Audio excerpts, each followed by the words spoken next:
Radio city podcast OTT and chill Karan के साथ। Hey guys, what's up? This is Radio City Podcast. मेरा नाम RJ करण, मेरे podcast का नाम OTT and Chill, जहां पर मैं OTT की दुनिया में जो नए वेब सीरीज, शोज, मूवीज जो डायरेक्टली OTT पर आया ना, उन सारी चीजों की मैं बातचीत करता हूं। So thank you so much मेरा पॉडकास्ट सुनने के लिए।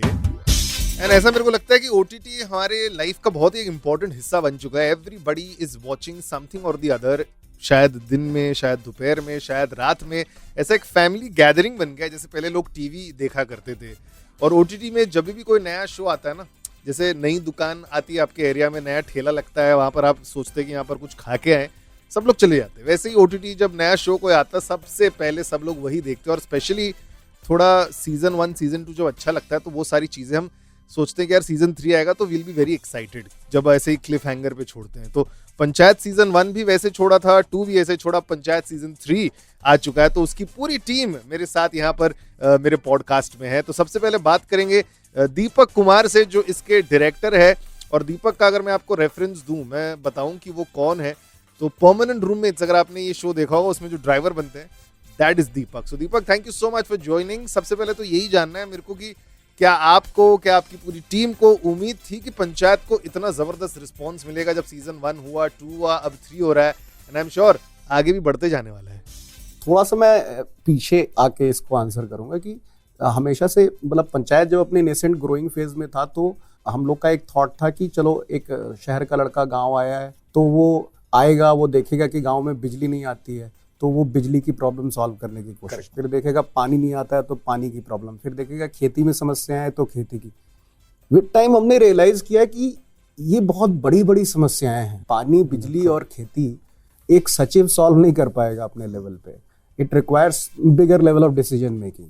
तो फिर हमें रियलाइज हुआ कि ये सारे टॉपिक्स रियल नहीं है। थोड़ा सा और रिसर्च किए तो हमें पता चला इंटरनेट पे कि पंचायत में किस तरह के केसेस आते हैं। तो मोटा मोटी वही आते हैं कि मेरा चप्पल चोरी हो गया है, मेरी बकरी गायब है, मोटा मोटी इसी तरह के केसेस आते थे कि सीसी रोड का निर्माण क्यों नहीं हो रहा है। तो फिर हमें थोड़ा सा और क्लैरिटी आई कि ये show, this is show should be made as per reality और एज पर यही छोटे छोटे इंसिडेंट्स जो एक्चुअली में पंचायत भवन के पास आते हैं सॉल्व करने के लिए। जन्म प्रमाण पत्र, मृत्यु प्रमाण पत्र, ये सब रिलीज करना, ये सब काम है पंचायत ऑफिस के, जिसको हम बहुत आम मानते हैं। अब उस आम छोटी छोटी बातों में भी वो बहुत सीरियसली लेते हैं। तो अगर उनको डिसाइड करना है कि कुर्सी किस तरह की आएगी, तो उस पर 7 दिन बहस होगी, ठीक है। अगर उन्हें डिसाइड करना है कि पंखा वो पेडिस्ट्रियन वाला लगेगा या टेबल पे रखने वाला लगेगा, उस पर भी 7 दिन बात होगी कि क्या बेटर रहेगा, क्या पोर्टेबल है, क्या किससे हवा मुंह पे डायरेक्ट आ रही है, ये सारी बातें होंगी। तो फिर वो रियलाइज हुआ कि नहीं यार, ये ऐसी छोटी छोटी कहानियां जो एक्चुअली में रियल भी हैं, और हमने उसको कैप्चर किया। और साथ में इतना ध्यान रखा कि हर सीजन में पंचायत की कहानी ओवरऑल 8 एपिसोड में एक लेवल पर आगे बढ़नी चाहिए। फर्स्ट सीजन वॉज कि ऐसा लगता था कि जीतू आया है और ये जिद में है कि मैं ये गांव छोड़ के चला जाऊंगा, 4 महीने में MBA क्लियर करूंगा, I will go out of it. उसका नहीं होता है, उसे रियलाइज होता है फुलेरा इज परमानेंट। सीजन 2 में अभी इसको रहना पड़ रहा है, तो ये काम में इन्वॉल्व हो रहा है, बिना मन का ही इन्वॉल्व हो रहा है। धीरे धीरे ग्रुप क्लोजर आ रहा है, फिर एक बहुत बड़ा मिसहैप होता है जो ग्रुप को और क्लोज लेकर आता है। ऐसे ही सीजन 3 की कहानी भी एक धीरे धीरे लीड करेगी विथ पॉलिटिकल राइवलरी। सुपर्ब। ये सारे प्लान सुन के तो ऐसा लग रहा है कि 4, 5, 6, 7, 8, 9 सब सीजन्स की तैयारी है। लेकिन मैं जानना चाहता हूँ कि जीतू भैया, जितेंद्र कुमार, आप कितनी तैयारी करते हैं before you start shooting? Because ऐसा लगता है कि आप एकदम एफर्टलेस एक्टर हैं, स्पेशली पंचायत वाला रोल तो आपके लिए लिखा गया है। नहीं, बिल्कुल प्रयत्न करना पड़ता है। आई थिंक कैरेक्टर की कुछ चीजें पता है, कैसे बोलता है वो पता है, बट जब भी तुम दोबारा जाते हो दूसरे सीजन के लिए, पहले तो तुम्हें थोड़ा रिवाइज करना पड़ता है। ऑफ कोर्स वो करना पड़ता है। सीजन जाने से पहले मैं पिछले कुछ एपिसोड देखता हूँ। और ऑफ कोर्स फिर जो नया सीजन के स्क्रिप्ट्स होती है उनको हम रिहर्स करते हैं, रीडिंग करते हैं, तो थोड़ा फ्लो पकड़ में आता है। बट वहां पे अगेन, मतलब वहां पे जाके नया सीन परफॉर्म करना it's a task for everybody. मतलब वहां पे उसको कैसे शूट करेंगे उस टेम्परेचर पे, ऑफ कोर्स गर्मी होती है, वो एग्जीक्यूट करना में ऑफ कोर्स बहुत मेहनत लगती है। तो जितना स्वीट ये शो लगता है, उससे बहुत ज्यादा मेहनत करते हैं सब लोग, तब जाके ये बनता है। और मतलब ये बिल्कुल भी सारी चीजों में मेहनत लगती है, बट वहां पे थोड़ा सा है ज्यादा एक्स्ट्रा फैक्टर है, जो वहाँ की धूप है या जो वहाँ की ठंड है, उसमें काम करना है टास्क। आई एम 100% श्योर बहुत ज्यादा टास्क है। पूरे इंडिया में जो गर्मी है, oh my God, everybody please अपने अपने शहर का टेम्परेचर मेरे को मेरे इंस्टाग्राम हैंडल पर मैसेज करना @RJKaran7 या फिर रेडियो सिटी इंडिया। लेकिन let's talk to Chandan Roy जो विकास का कैरेक्टर प्ले करते हैं। Chandan, thank you so much for joining. और जैसे इन्होंने बात की, मेहनत करनी पड़ती है, 3 सीजन हो गए, तो केमिस्ट्री पर भी वापस आप लोगों को काम करना पड़ता है कि नेचुरली है कि सीधा शुरू ही हो जाता है? I think day 1 masala papad लेके बैठ जाते मतलब जब मैं सीजन 1 शुरू किया था तो मुझे था कि यार मैं मतलब जीतू सर के साथ काम करने वाला। तो जीतू सर के बहुत सारे वीडियोस वगैरह मैंने देखे और फिर उसके बाद हमारा वर्कशॉप हुआ। और बट हम जब सेट पे गए तो बहुत हम लोग इधर उधर की बातें कर रहे थे।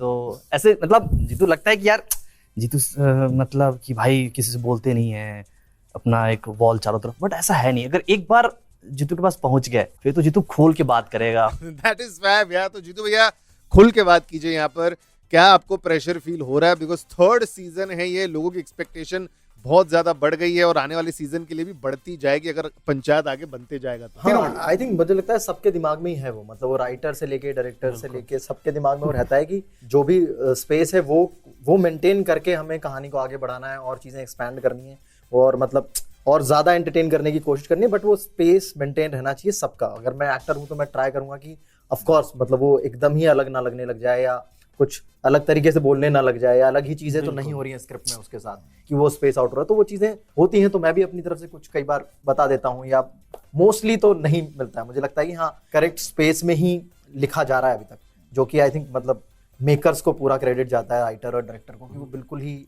हमेशा स्पेस में होती हैं चीजें। कभी ऐसा नहीं लगता कि हाँ यार ये कैसा एपिसोड है यार, ये क्या करने लग गए, वैसा नहीं फील होता। तो अभी तक तो वो मेंटेन्ड है और आई थिंक वो सबके जहन में है। और जिस तरह के मतलब लोग इन्वॉल्व हैं, मतलब रघु सर से लेके नीना मैम से लेके सब लोग जितने भी हैं तो सब हैं मतलब रूट करते हैं इस सीरीज के लिए। तो ध्यान रखते हैं कि यार ये तो कुछ शहरी लाइन लिख दी है, तो सबके दिमाग में है। आई एम श्योर ये प्रेशर बढ़ते ही जाएगा जैसे जैसे आप आगे सीजन्स प्रोग्रेस करते जाएंगे। But I don't think so you have anything to worry यार, बिकॉज सारे परफॉर्मर्स अच्छे हैं, स्टोरी अच्छी लिखी जा रही है, तो ऐसा कोई स्ट्रेस लेने वाली बात नहीं है। लेकिन now I want to talk about something very specific. और मैं बहुत जो करता हूँ बहुत सारे एक्टर्स के साथ, #MyFirst। आपकी लाइफ में बहुत सारे ऐसे पहले पल रहे होंगे जो हम सबको याद रहते हैं। सो जीतू भैया, let's start with you. First time आपको ऐसा कब लगा कि आप अराइव्ड वाली फीलिंग? ऐसा लगता है कि हाँ, जो काम से सोचा था मैंने एक्टिंग करना है, आपने इंजीनियरिंग छोड़ दी थी, तो ऐसा लगा जब आप अराइव्ड हो गए, सारे फैंस बनने लगे, पॉपुलर बनने लगे, ये कब लगा आपको? Best yet to come. But हाँ मतलब ऐसे कभी पर्टिकुलरली फील नहीं किया कि आई हैव अराइव्ड और मुझे कहीं पहुंचना है। I just want to act and हाँ, बट थोड़ा तो ऐसा लगता होगा ना। मैंने जब अपने फर्स्ट रेडियो शो किया ऐसा लगा लाइफ में कुछ कर लिया मैंने। हाँ I think is the first thing, क्योंकि जब मैं स्टार्ट हुआ था टीवीएफ के वीडियोस आना शुरू हुए थे तो पहला वीडियो बहुत मेजर वायरल था, बहुत बड़ा हिट था। पहली बार टर्म आई थी वायरल टर्म, तो पहली बार वो सुना था। और उसका सेकंड वीडियो मेरा था जो कि एकदम ही कम नंबर से जिससे, अरे बाप रे। तो वो था कि यार कब मेरा कौन सा वीडियो हिट करेगा और वो सब। तो जो पहला वीडियो जब हिट होता है and you go out and everybody realizes Munna Jazbaati, Munna जज्बाती, I think that's the moment I felt कि अच्छा चलो वापस मुंबई जाते हैं और एक्टिंग शुरू करते हैं। लेकिन आपको कैसा लगता है यार? मैं सच बता रहा हूँ, because we have seen you from Facebook, YouTube days. अभी जब मैं यहाँ बैठा था, वेट कर रहा था अपने इंटरव्यू के लिए, आप बैठे हैं, कोई बाल बना रहा है आपके, कैसा लगता है ये फीलिंग? ओवर द इयर्स आपको थोड़ा अच्छा लगता है कि वाह, जो लाइफ में चाहिए था वो थोड़ा धीरे धीरे मिल रहा है? हाँ हाँ, of course you feel pampered, तो अच्छा अच्छा लगता है। बट हाँ मतलब आई थिंक सब वैसी चीजें कभी ये खुद करते थे हम लोग, खुद के हाथ में मलमल होता था, खुद से पसीना साफ किया और फिर परफॉर्म किया। बट हाँ अभी तुम्हारे पास ऐसे टीम है, अच्छी टैलेंटेड टीम है जो तुम्हारे साथ ही काम करती है, तो it feels good. That is so nice यार। लेकिन फर्स्ट टाइम आप किसको देख के स्टारस्ट्रक हुए, कब हुआ ये? ऑफ कोर्स मतलब जब पहली बार मिस्टर शाहरुख खान से मैं मिला, ऐसे मैं इंटरव्यू कर रहा था उनका, रईस फिल्म का। I know, we've seen that. Interviewing him and I prepared, और उनसे मैं पहले भी मुलाकात कर चुका था, अच्छा। पहले भी मिल चुका था, हम लोगों ने एक स्केच शूट किया था। देन हाँ, तो मुझे लगा कि उनको मेरा नाम याद नहीं होगा और उस पे मैंने कुछ जोक्स बनाए हुए थे इसी चीज पे, कि मैं अपने नाम पे ही डिग लूंगा कि सर आपको मेरा नाम तो याद नहीं हो, तो आई प्रिपेयर्ड समथिंग। सो सब रेडी था और वो सेट पे आया, बोला और जीतू कैसा है? मेरा तो आई फेल्ट लॉस्ट कि मैं पूरा रेडी करके आया हूं उनके साथ, अभी तो मैं क्या बोलूं। सो हाँ, I think that was the moment I was very lost. But lastly, because we have to end interview, first prized possession. When I came to Bombay, तो जिस भी फ्लैट में मैं रहता था, मतलब एक मैट्रेस होता था, उस पे हम लोग सब 2 लोग शेयर करके रहते थे, वैसा था सीन। और देन हाँ मतलब वो एक था कि इस रूम को मेरा अपना बनाना है। एंड देन जैसे ही थोड़ा पैसा आया, so first thing I did AC, TV and bed in a day. याद है सेट, अब सेट। आई थिंक वो फीलिंग बड़ी इंपॉर्टेंट। और वो क्योंकि तुम वैसा टाइम देखते हो ना 2 साल, तो वो तुम्हारे लिए सबसे इंपॉर्टेंट चीज रहती है कि यार अभी नहीं देखना, इस लैपटॉप पे फिल्म तो नहीं देखनी, मुझे एक बड़ा एक्सपीरियंस चाहिए।